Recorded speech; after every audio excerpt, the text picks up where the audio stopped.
Lecture objectives: visual acuity, refractive error, refraction, prescription interpretation. What is visual acuity? Visual acuity is the ability of the eye to distinguish the shape of symbols, letters, and pictures. It's the function of the fovea, which is the central part of the macula. Visual acuity is written as two numbers, numerator and denominator, like for example 6/6, 6/18, and so on. Usually the numerator indicate the distance separating the test object, I mean the chart, from the patient, which is ideally 6 meters or 20 feet. We have two systems, the metric system and the non-metric system. So we either use 6 meters during description or 20 feet, it's the same. Denominator indicate which is either 6 or 18 or 12. So it's different. It's not like the numerator, which is always 6. The denominator varies according to the vision of the patient from eye to eye. We usually measure visual acuity monocularly in well-illuminated room. The patient is seated 6 meters from the test chart. Denominator indicate the distance that the normal eye would be able to perceive from the test object. What do I mean? For example, 6/12 mean the patient is able to see a certain line from 6 meter distance only, while the normal eye should be able to see this line from 12 meter distance. So our patient has 6/12 vision. This means the patient has poor vision. In practice, visual acuity is most commonly carried out using Snellen chart.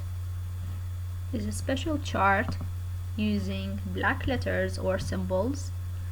These symbols or letters, we call them optotypes, and they have a standardized size. Each letter has a certain size, all painted on white chart and placed at a distance of 6 meters from the patient. The visual acuity is tested monocularly, as we said, each eye at a time. We start usually with the poor vision eye according to the patient complaint. If the patient has any refractive prescription, I mean the patient has glasses already, we also should measure vision before glasses, and then with the glasses prescription to see if the patient is satisfied with his glasses or not. Sometimes not glasses, refractive contact lenses also.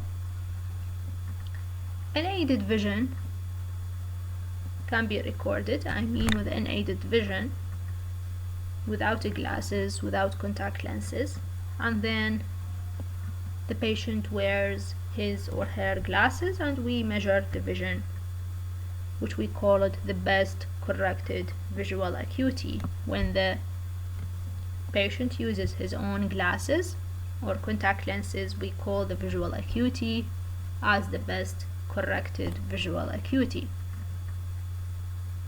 As we said, the eye reported by the patient to be the worst, we start with it, and the other eye will be occluded. The numerator, which is the top letter number, is in most cases 6 or 20 feet, 6 meters or 20 feet. Sometimes it might change only in testing poor vision patient. I will explain it later. Normal monocular visual acuity is 6/6. Anything except this is considered abnormal. This picture of a Snellen acuity chart. You see, Snellen chart need well-educated person because it is a number of English letters, so the person or the patient we are testing should be aware of these letters to participate. We have other types of charts for illiterate patient. This is Landolt chart. This is more difficult. In complete circle, the patient should give us the direction of the opening in each circle, whether it's upward, downward directed, left or to the right. You see, the patient starts to read from the top letter and goes downward. Whenever the patient stops at a certain line, this line has a certain symbol placed in the denominator. So if the patient is able only to see the top letter, the first one, number 1, the vision will be 660 because the size of this top letter is 60. This means the patient is able to see a letter from 6 meters only, while the normal eye should be able to see this letter from 60 meters. That means the patient has poor vision, which equates to 6/60. If the patient is able to see line 8, we give the patient 6/6 vision,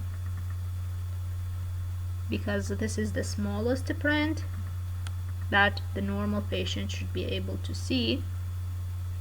9, 10, and 11 prints are for advanced vision, not used usually. This is illiterate e-test chart, which is commonly used because it requires no much education. Any patient, whether literate or illiterate, can participate in this test chart. Adequately, the patient will start from line number 1 and goes downward. Any line that he cannot read, or the last line that the patient can read fully, will give his denominator number, and so on. If the patient stops at line 1, we give him 60. If the patient stops at line 2, we give him 36, and so on. There are special numbers for each line related to the size of this optotype in that line, and that's standardized. In poor vision patient, we have a special type of testing. What I mean with poor vision patient, let's say that we are testing a patient with a Snellen chart.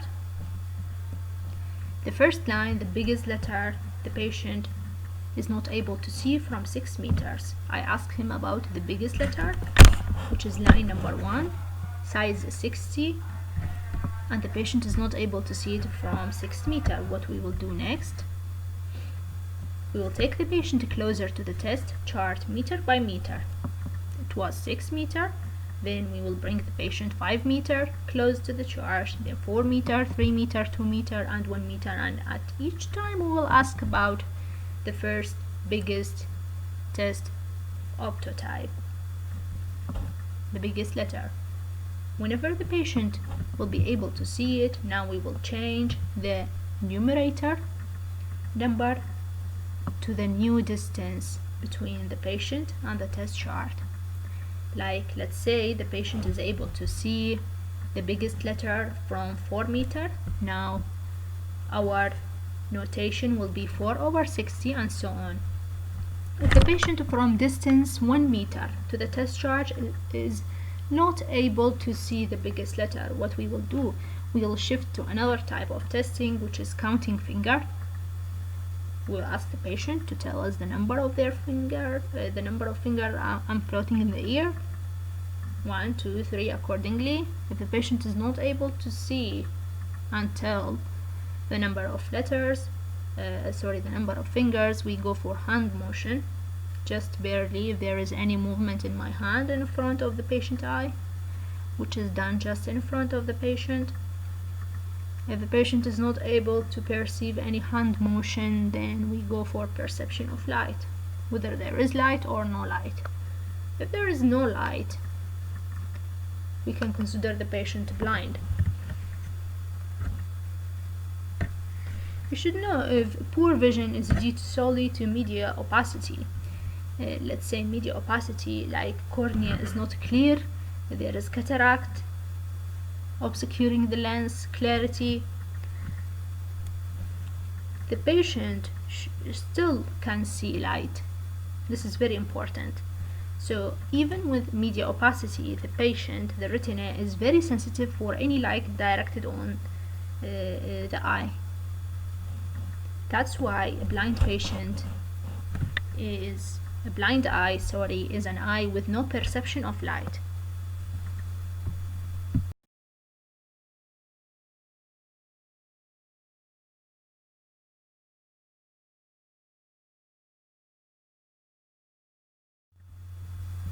We come now to the second part of our lecture, which is very important and very common complaint usually. Refractive errors are the main reason a person seeks the service of optometrist or ophthalmologist. Why we can see objects? Because of the process of refraction. What is refractive error?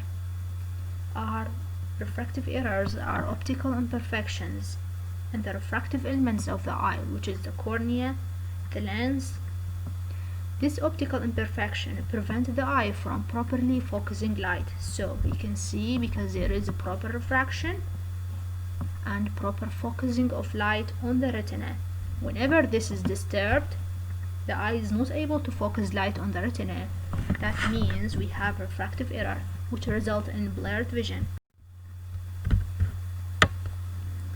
In physics in general, the term refraction describes the bending of light when it travels from one media to another. Usually we measure refraction with an unit, we call it diopter, which describes the power that the structure has to focus parallel rays of light. This is the power of refraction. We measure it with the unit diopter. You will see it next in the lecture. In the eye, refraction happens mainly at two surfaces: the surface of the cornea, which account for about 80% of the refractive power of the eye, the front surface of the cornea; the lens, about the remaining 20 to 25% of the refractive power of the eye. In addition to the aqueous, vitreous humor, air-tear interface all contribute to some percentage. Okay. For good vision, there should be sharp focus on the retina. Whenever this is disturbed, this means the patient has refractive error, as we said. So we said whenever there is disturbed focus of light on the retina, we have refractive error. So what causes this eye's inability to focus light on the retina? Usually the eye length, or the curvature of the cornea, or the curvature of the lens. These contribute to the refractive error. What I mean with that? If the eye is too long, light is focused before it reaches the retina, so it focused in front of the retina. This results in myopia. If the eye is too short, the opposite will happen. The light will be focused behind the retina. Or let's say the light is not focused by the time it reaches the retina. This causes hyperopia or farsightedness. What about the curvature of the cornea? If the cornea is too steep in curvature, this results in light being focused in front of the retina.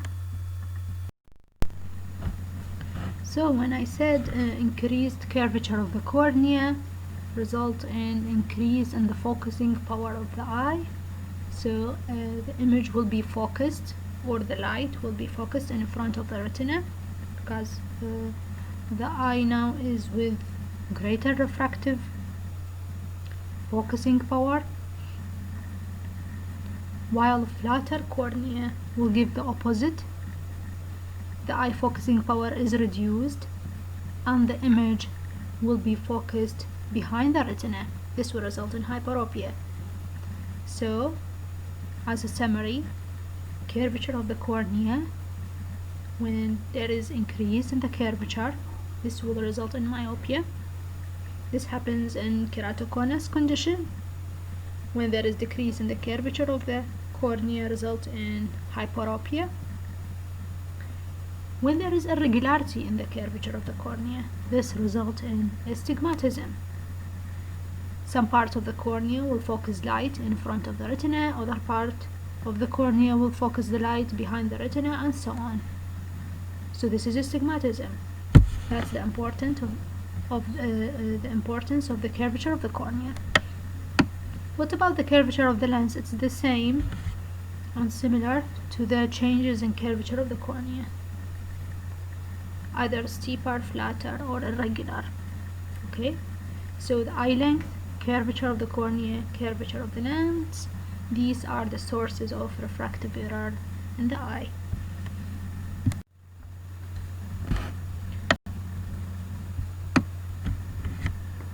The first refractive error we are discussing is myopia. Myopia has another name, nearsightedness. Myopic patient usually cannot see the distant objects clearly, but he can clearly visualize near objects. Signs and symptoms of myopia or hyperopia or astigmatism usually eye strain, headache, squinting. These in addition to difficulty to read distant objects.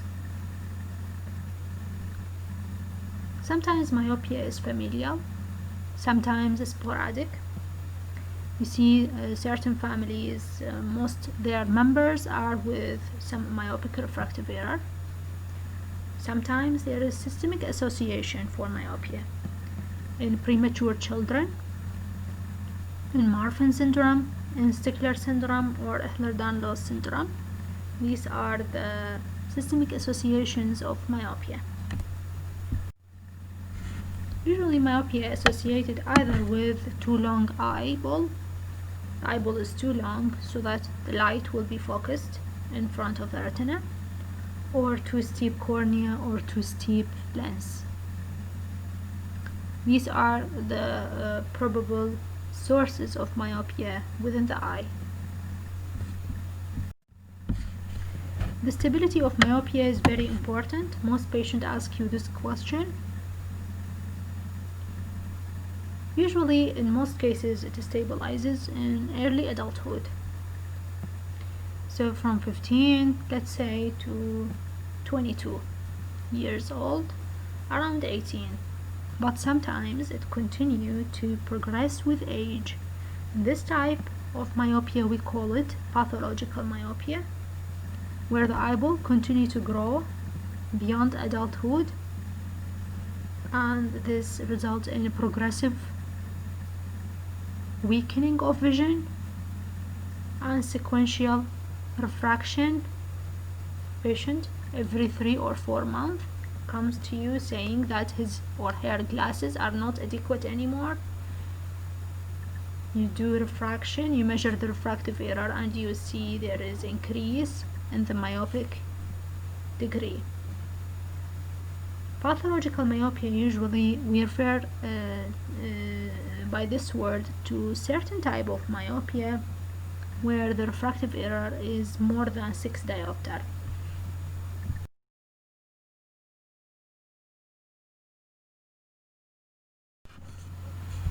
The second refractive error is hyperopia or hypermetropia.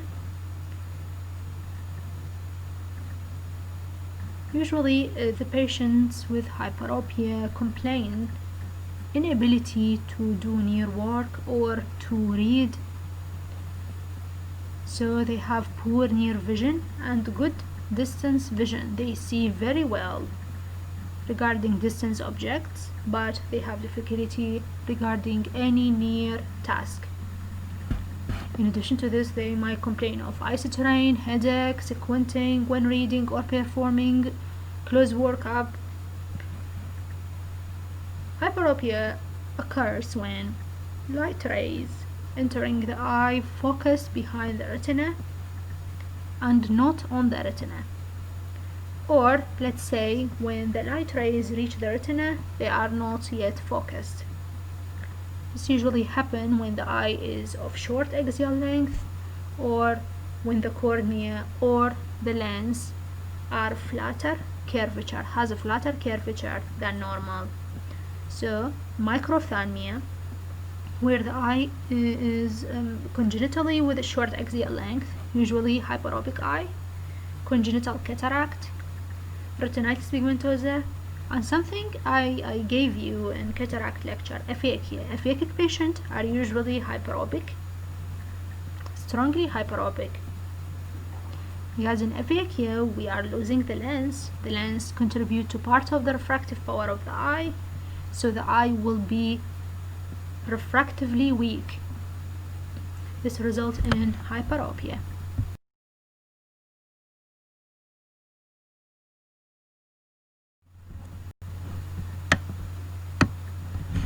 Presbyopia is a type of hyperopia, or let's say patients with hyperopia usually complain of presbyopia after 40s. This is a better description of this condition. What's presbyopia? This is the normal loss of near focus that occur with aging. Most patients start to notice the effects of presbyopia after age 40. They can't read small prints, they can't do near tasks, they come to you complaining, I can't do my reading, I can't see the mobile print, and it's been like this for the last few months. Okay, this is presbyopia. What does these patients do? They usually hold the reading material far away from the eye in order to see it. Why? Because if you want to see an object from a near distance, you need good focusing power. And the focusing power is usually depend on the power of the eye, the cornea and the lens. If this eye is of weak focusing power, which happens after 40s due to loss of elasticity of the lens capsule and weakness in the ciliary muscle that happens with aging, so you can't generate adequate focusing power to see the very near object. So you will hold this reading material far away from your eye in order to see it, because your eye is now weak, and this happens with aging. Usually it's corrected with the glasses. What type of glasses? Plus lenses. We have a plus and minus lens.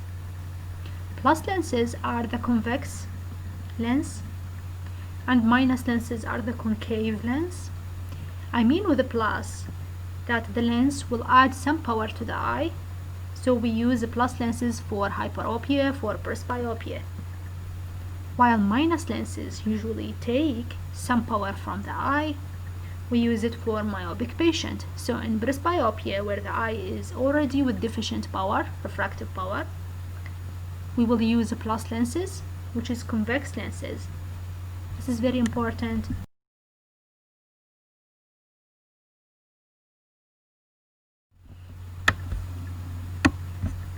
We have two types of lenses, spherical and cylindrical lenses. Spherical lenses are used to correct myopia and hyperopia. We call them sphere, while cylindrical lenses are used to correct astigmatism. But we don't use the same type of lenses in myopia and hyperopia. We have two types of spherical lenses, the convex lens and the concave lens. We denote by plus lens to the convex lens and minus lens to the concave lens. I described in the previous slide that convex lenses, which are plus lenses, usually add some power to the weak eye, and this is useful in cases of hyperopic patient and presbyopic patient, while concave lenses usually take some of the power of the eye, so we call it minus lenses, and this is useful in myopic patient. Usually after any number like in the example plus 2.5, we use the word diopter, which is a measure for the refractive power of that lens. So you should know diopter is a measurement unit. Plus and minus is usually denoted in each example. Plus for convex lens for hyperopia, and minus for concave lens for myopia. And the diopter is the measuring unit.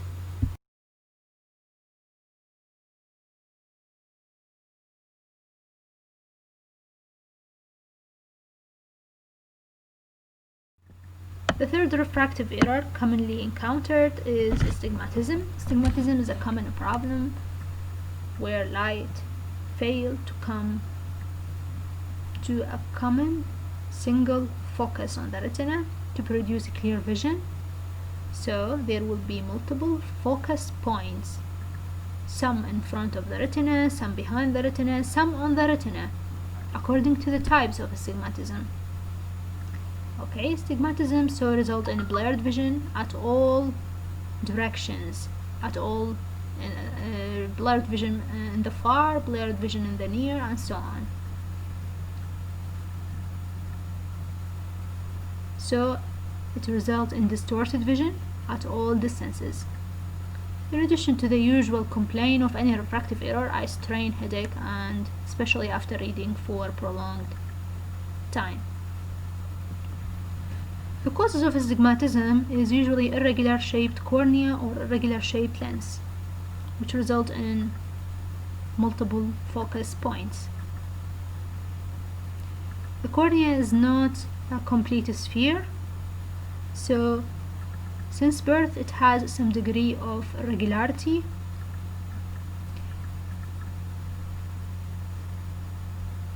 So the cornea, as we said, it is shaped more like a football. It's not a perfect sphere. That gives it two meridians. One meridian is perpendicular to the other meridian. One meridian is flat and the other is steep. That's the normal cornea. When these two meridians are exaggerated, this results in astigmatism. So the astigmatism has two elements, the steep and the flat meridian. All of us have some degree of astigmatism, which is very little and does not affect our vision. This, as we said, that the cornea naturally is not a perfect sphere. It's like a football, so it has some degree of astigmatism, but not necessarily affecting vision. Usually we measure astigmatism by a unit that we call the cylinder, and it's the same name for the lens used to correct the astigmatism. Astigmatism might come alone, might come with myopia or hyperopia.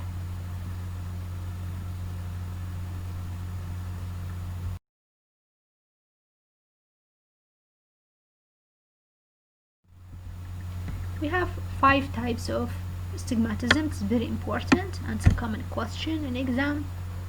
Simple myopic astigmatism, simple hyperopic astigmatism, mixed astigmatism, compound myopic astigmatism, and compound hyperopic astigmatism. The notation for each is mentioned as an example so that you know what I mean. Simple myopic astigmatism, we have two focus, one focus in front of the retina and one on the retina. Simple hyperopic astigmatism, we have also two focus, one behind the retina and one on the retina. Mixed astigmatism, we have two focus, one in front of the retina and the other behind the retina. While compound myopic astigmatism, both focuses are in front of the retina. Compound hyperopic astigmatism, both focal points are behind the retina. You see, any minus is noting to myopia, any plus is noting to hyperopia. Myopia mean in front of the retina, hyperopia behind the retina, and usually when we write a prescription for astigmatism, we mention the x's, like now multiplied by 90, multiplied by 180. These are the x's of the astigmatism. Myopia and hyperopia does not have x's.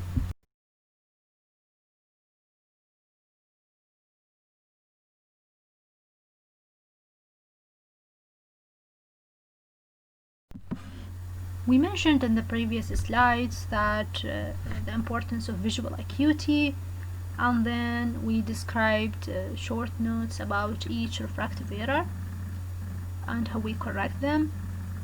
Now we come to the process of refraction. Refraction is assessment of refractive error. So we can detect refractive error by the process of refraction. Refraction usually carried out by an optometrist. This type of profession adjacent to ophthalmologist. Refraction has three objectives, usually to measure the patient's refractive error, whether it is myopia, hyperopia or astigmatism, and the degree of each, and the axis of astigmatism. This is of course monocularly for each eye. Then to determine the optical correction required to focus the image properly, distance and near image, not just the distance image. What we mean by optical correction: that the patient will undergo a number of processes in order to detect the appropriate spectacle and lenses for each eye in order to see perfectly, to reach 6/6 vision for each eye.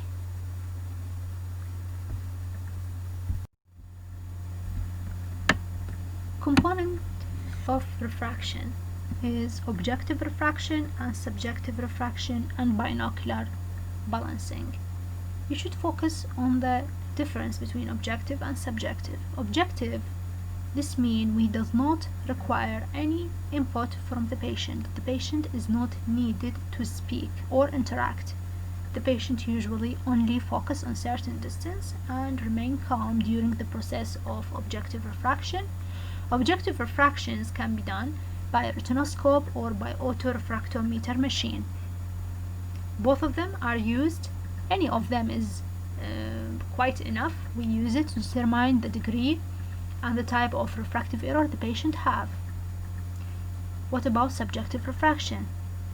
Subjective refraction uses a series of lenses on a trial frame the patient usually wears to refine the measurement of the refractive error and the axis of astigmatism. It requires active patient, cooperative patient, that will tell us when his vision or her vision is best. Okay, so that we end up with good, appropriate prescription for his or her glasses. In patients who are uncooperative, has limited communication, children, very old patients who are uncooperative, this is difficult process. We cannot do subjective refraction for these types of patients. Binocular balancing, this is the final step usually done by optometrist to determine the accommodation and distance viewing, okay, in both eyes. After doing visual acuity, then refraction process to determine the refractive error degree, and then doing subjective refraction, we will write prescription to the patient. This prescription will be turned into glasses. So how we interpret the prescription? Prescription tells you how strong a lens is needed to bring the eye back to emmetropia.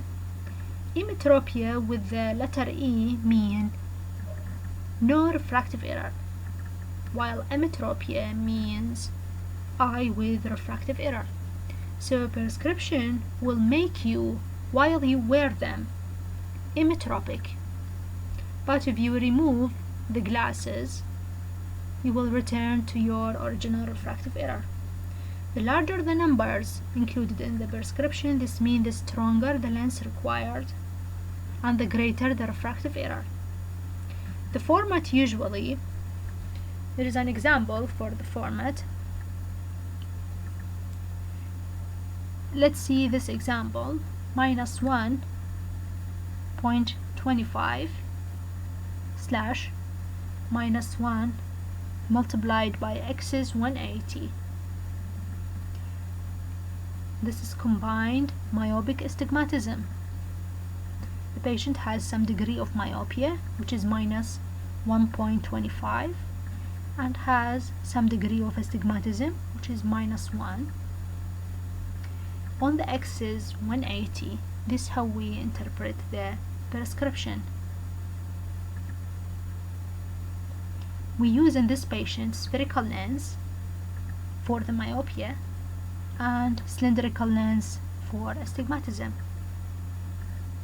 The next prescription, which is only, we see 0 slash minus 2 multiplied by x is 180. This patient has some degree of astigmatism but no myopia or hypermetropia. The type of astigmatism the patient has is simple myopic astigmatism. We can write it also without the zeros, like between the brackets. While plus 2 diopter or minus 5 diopter denote only hyperopia for the plus 2 and myopia for the minus 5 diopter. There is no astigmatism in these prescriptions. This is the example of prescription. Usually you see OD, OS, and PD. OD refer to the right eye, OS to the left eye. PD, this is an interpupillary distance. You see again the section OD and OS, the sphere, cylinder, and axis of the cylinder, and add. The sphere denote the spherical lens used to correct myopia or hyperopia, cylinder, the cylindrical lens used to correct astigmatism, and of course their axis. The axis only given for astigmatism, myopia, and hyperopia has no axis. The add are the degree of plus lens needed to correct near vision. Like patient here is presbyopic, he cannot see the near, so we give him glasses for far, and then we add some degree, which is here plus 2.25 diopter for each eye, so that this patient can see the near. This is the meaning of add. You will see this in the future a lot, so at least you should know the meaning of OD, OS, why we write it this way, sphere, cylinder. Cylinder comes with the axis, and the add for each eye, we add certain degree so that the patient can see the near clearly.